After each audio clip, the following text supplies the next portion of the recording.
Another volatile week on Wall Street. After 2 days of steep losses, the Dow Jones Industrial average rebounded Friday, up nearly 500 points after a 2-day 900-point drop. Despite the gain, Business Week magazine's Robin Farzad says investor confidence is taking a beating.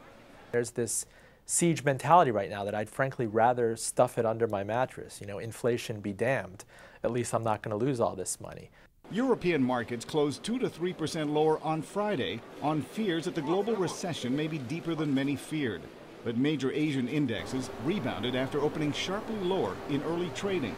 Howard Gorges is an investment director in Hong Kong. At one point it was down nearly 6%, and then around mid-morning the Japanese market had turned round from an early 2 or 3% loss to a 2 or 3% gain, and Wall Street futures, which are traded in Asia, also moved up to show around a 3% gain.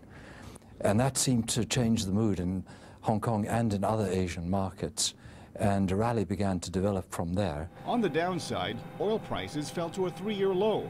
Despite the continuing drop in gasoline prices, energy trader Ray Carbone says demand for oil has been weak. Unfortunately, even at these lower gasoline price levels, we're not seeing that demand come back. And frankly, probably a lot of that demand is gone for good. Further hurting investor confidence is the inability of U.S. lawmakers to assemble an aid package for automakers, as well as new doubts about the effectiveness of the government's $700 billion financial rescue plan. U.S. stock markets have plunged more than 30% since the rescue plan was approved by Congress last month. Millar Sega, VOA News.